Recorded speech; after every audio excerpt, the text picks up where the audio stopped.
పొరపాటున గెలిచి పొరపాటున మంత్రి అయ్యారన్న విషయాన్ని మంత్రి పొన్నం ప్రభాకర్ గుర్తుంచుకోవాలని బీజేపీ రాష్ట్ర ఉపాధ్యక్షుడు మనోహర్ రెడ్డి అన్నారు.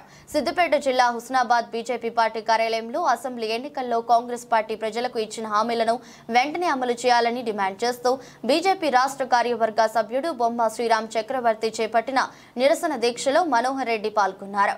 ఈ సందర్భంగా మాట్లాడుతూ రాష్ట్రంలో ప్రజలు కోరుకున్న ప్రభుత్వం కాంగ్రెస్ ప్రభుత్వం కాదని, బీఆర్ఎస్ పార్టీ 10 ఏళ్ల పాలనలో అమలు చేయని హామీల కంటే మోసపూరితమైన హామీలు ఇచ్చి ప్రజలను మోసం చేసి కాంగ్రెస్ పార్టీ అధికారంలోకి వచ్చిందన్నారు.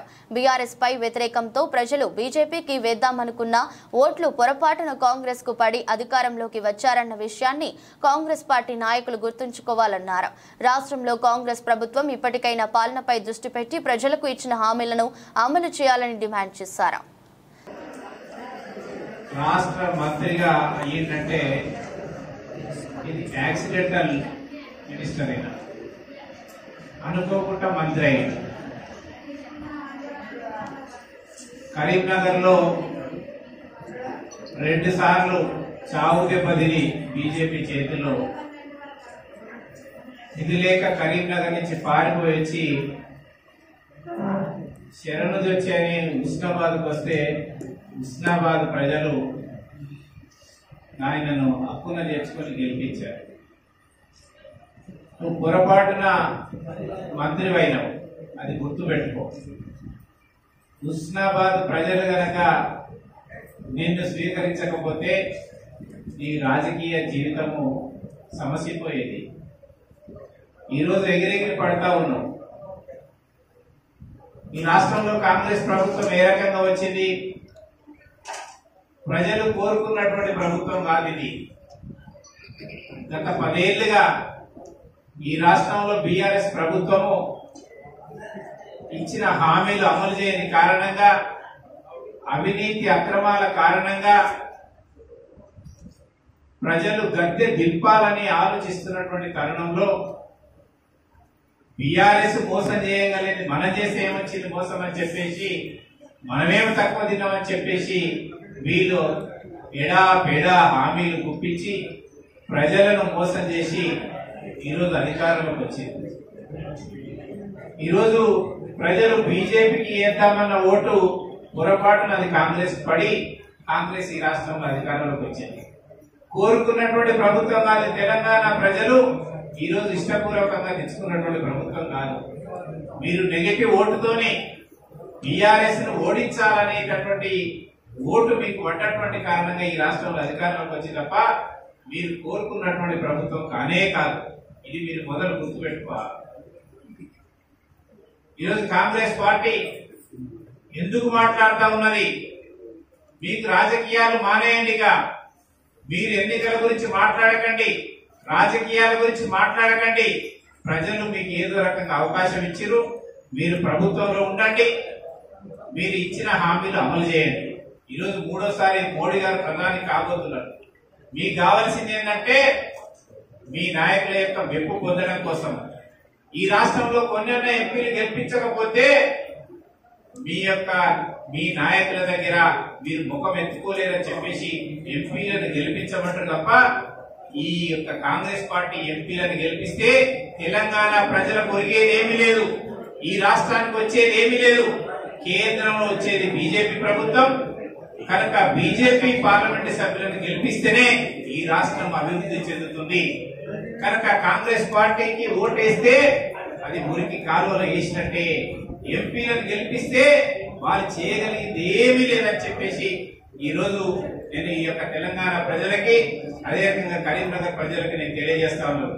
శాసనసభ్యులు మంత్రివర్యులు పొన్నం ప్రభాకర్ పై ఒత్తిడి పెంచి వారు ఇచ్చిన 6 గ్యారెంటీల యొక్క అమలు కోసానికి తద్వారా ఈ ప్రాంత ప్రజలకు న్యాయం జరిగే విధంగా మరి భారతీయ జనతా పార్టీ దీక్ష పుచ్చుకుంది. ఇవాళ ఈ కార్యక్రమానికి చేసిన పెద్దలు రాష్ట్ర ఇవాళ మీ అందరు చెప్పినట్టు అందరు చెప్పిన మాటలు విన్నారు, పెద్దలు చెప్పిన మాటలు కూడా విన్నారు. మీరు ఏ విధంగానైతే మభ్యపెట్టి కళ్ళబొల్లి మాటలు చెప్పి రైతులకు సంబంధించిన 500 రూపాయల బోనస్ అయితే, కౌలు రైతులకు రైతు కూలీలకు ఇస్తా అన్న 12-15 వేల విషయంలో అయితే, యువతి యువకులకు ఇస్తా అన్న 5 లక్షల గ్యారెంటీ కార్డ్ అయితే, అదేవిధంగా ఎవరికైతే ఇంటి స్థలం ఉంటుందో వాళ్ళకి 5 లక్షలు ఇస్తామన్నారు, మహిళలకు 2500 ఇస్తామన్నారు, వృద్ధులకు వితంతువులకు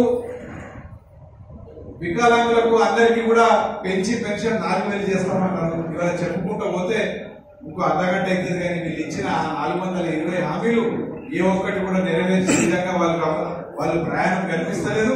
అదే విధంగా ఏ విధంగానైతే పొన్నం ప్రభాకర్ గారు ఒక గెస్ట్ ఆర్టిస్ట్ లాగా సోదరులు చెప్పినట్టు ఏ విధంగానైతే హుస్నాబాద్ కేవలం రాత్రి పూట వచ్చి ఇక్కడ పడుకొని పొద్దున వాకింగ్ చేసి మళ్ళీ వెళ్ళిపోయే పరిస్థితులు వస్తుంది. ఇవాళ మీరు రాష్ట్ర నాయకులు కావచ్చు, మేము ఒప్పుకుంటాం, కానీ మీకు వేసిన ఓట్లు వేసింది హుస్నాబాద్ నియోజకవర్గ ప్రజలు కాదా అని చెప్పి మీ ద్వారా నేను డిమాండ్ చేస్తా ఉన్నాను. మీ యొక్క మొట్టమొదటి నైతిక బాధ్యత మీరు ఇచ్చిన 6 హామీలు ఖచ్చితంగా 100 రోజుల్లో నెరవేరుస్తా అన్నారు. అది హుస్నాబాద్ ప్రజలకు మీరు నెరవేర్చే, తద్వారా మీరు దాని ద్వారానే మీరు పార్లమెంట్ ఎలక్షన్ లో ఓటు అడగడానికి మీకు హక్కు ఉంటుందని చెప్పి చెప్తా ఉన్నాను. ఇవాళ ఏ ఊరికి పోయినా కూడా తాగునీటి సమస్య వస్తున్నది, రైతులు సాగునీరు లేక ఇబ్బంది పడతా ఉన్నారు. మీరు 100 రోజుల్లో మీరు తలుచుకుంటే గౌరవెల్లి ప్రాజెక్టు నింపే పరిస్థితి ఉండే, మీరు దాన్ని పక్కకు పెట్టినారు. మీరు మంత్రి పదవి వచ్చిన సంతోషంలోనో లేకపోతే ఓటికి కొబ్బరికాయ దొరికినట్టు మీరు రాష్ట్రం మొత్తం తిరుగుతా ఉంటే ఇక్కడ ప్రాంత ప్రజలు మరి బాధపడుతున్నారు. ఏ విధంగానైతే ఎంతో ఆశతో పెద్ద ఎత్తున కాంగ్రెస్ పార్టీకి ఓటేసిండ్రు, మీరు ఈ ప్రాంతానికి సంబంధం లేకున్నా కూడా మీరు ఎప్పుడో ఇక్కడ ఎమ్మెల్యే ఎంపీ చేసినా కూడా మరి ఏదో చేస్తారు, ఏదో ఒరగబెడతారు అని చెప్పి ఒక ఉద్దేశంతో మీకు ఓట్లు వేసిండ్రు. ఆ ఒక కనీసం రాజకీయాల అంశాలు పక్కకు పెడితే మీకు ఓటేసిన ఒక దానికి కృతజ్ఞత తెలుపుకోవడానికైనా కూడా మీరు ఇచ్చిన హామీలు మొట్టమొదటి ఇక్కడ మీరు నెరవేర్చే కార్యక్రమం చేపట్టండి. ఇవాళ చెప్పుకుంటూ పోతే 1 కాదు 2 కాదు, చాలా మంది చెప్పారు ఏ విధంగానైతే కరీంనగర్ లో డిపాజిట్ పోయింది, ఏ విధంగానైతే ఇక్కడికి వచ్చిండ్రు, ఏ విధంగానైతే ఈ ప్రాంత ప్రజలు పెద్ద మనసుతోని మీరు ఏదో ఉద్ధరిస్తారని చెప్పి మీకు ఓటేస్తే ఈ 100 రోజులలో మీరు చేసింది ఏంటయ్యా అంటే ఒక మార్నింగ్ వాక్ తప్పితే వేరేది ఏది చేసిన దాఖలాలు కనిపిస్తారు.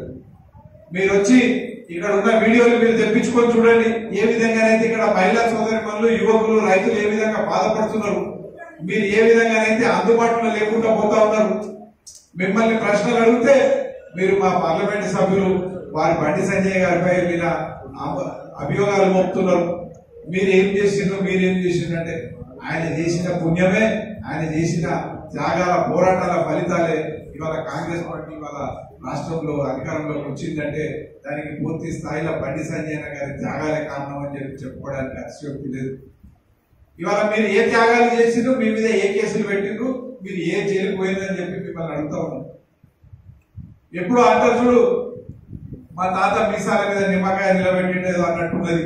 మీరు ఎప్పుడో చేసిన ముచ్చట్లు ఇవాళ చెప్తా ఉన్నారు. ఇవాళ మీకు ఓటేసిన కారణం ఏంది, మీరు ఏం చేస్తున్నారు అనేది ఒకసారి మీరు గమనించుకోవాలి. ప్రత్యేకంగా కాంగ్రెస్ కార్యకర్తలు ఇబ్బంది పడుతూ ఉన్నారు, ఊర్లలో జవాబు ఇవ్వలేకపోయిన పరిస్థితి ఉన్నది. మంత్రి గారు అందుబాటులో ఉన్నారు, చెప్పిన మాటలు నెరవేర్చలేకపోతున్నారు, వాళ్ళు ఊర్లలో తిరిగే పరిస్థితి లేదు. ఇవాళ రాబోయే కాలంలో కూడా బండి సంజయ్ గారు గతంలో ఈ గత 4.5 సంవత్సరాలలో ఈ 5 సంవత్సరాలలో ఏ విధంగా లక్షల కోట్ల వర్క్స్ ఇక్కడ తీసుకురావడం జరిగింది. మన హుస్నాబాద్ చూస్తే ప్రధాన రహదారులన్నీ కూడా తనే చేయడం జరిగింది, ఇంటర్నల్ కనెక్టింగ్ రోడ్స్ కూడా తనే చేయడం జరిగింది. 1 కాదు 2 కాదు, గతంలో అనేక మార్లు ఈ విషయాలు మీ అందరి దృష్టికి తెచ్చినాము. మరొకసారి కూడా హెచ్చరిస్తా ఉన్నాము, భారతీయ జనతా పార్టీ పక్షాన ఊరికనే మీరేదో బట్టగాల్సి మీద వేసినట్టు చేయకుండా మీరేమన్నా పాలసీ మీద మాట్లాడదాం అనుకుంటే సిద్ధంగా ఉంటాం. కానీ ఊరికనే బండి సంజయ్ ఏం చేసిండు, బండి సంజయ్ ఏం చేసిండు బండి సంజయ్ ఏం చేసిండో మీకు ఈ ఓట్లలో తెలుస్తుంది. ఇవాళ భారతీయ జనతా పార్టీ హుస్నాబాద్ పక్షాన మీకు సవాల్ విసురుతా ఉన్నాం. ఈ పార్లమెంట్ ఎలక్షన్ లో హుస్నాబాద్ నియోజకవర్గం కాకుండా కరీంనగర్ పార్లమెంట్ నియోజకవర్గంలో భారతీయ జనతా పార్టీ గెలిస్తే మరి ఎంపీ మన మంత్రి గారు పొన్నం ప్రభాకర్ రాజీనామాకు సిద్ధమా అని చెప్పి నేను అడుగుతా ఉన్నాను. ఏమి చేయకపోతే ఇవాళ 2.5 లక్షలు 3 లక్షల పై చిలుకలో గెలిచే ఒక మన సర్వే రిపోర్ట్ ఉన్నది. మినిమం 2.5 లక్షలతో బండి సంజయ్ గారు గెలుస్తా ఉన్నారు. మీరు దయచేసి మీ యొక్క విమర్శలకు ఒక హద్దు పద్దు ఉండాలి. ఫస్ట్ ఆఫ్ ఆల్ మీరు ఇచ్చిన హామీలు నెరవేర్చి బండి సంజయ్ అన్న గారిని మీరు అభియోగాలు మోపాలని చెప్పి మీ అందరినీ విజ్ఞప్తి చేస్తూ మరొకసారి ఈ కార్యక్రమాన్ని విచ్చేసిన పెద్ద ఎత్తున బయట కూర్చున్న సోదరి వాళ్లకు అందరికీ ప్రత్యేకంగా మండల అధ్యక్షులకు అందరికీ చొరవ తీసుకొని మరి మూడోసారి ప్రదానం చేసుకొని మనందరం సుఖ సంతోషాలతో ఉండాలంటే ఈ వచ్చే 30 రోజులు ఖచ్చితంగా సొంత పనులు అందరం కూడా పక్కకు పెట్టుకుని పనిచేయాలని చెప్పి విజ్ఞప్తి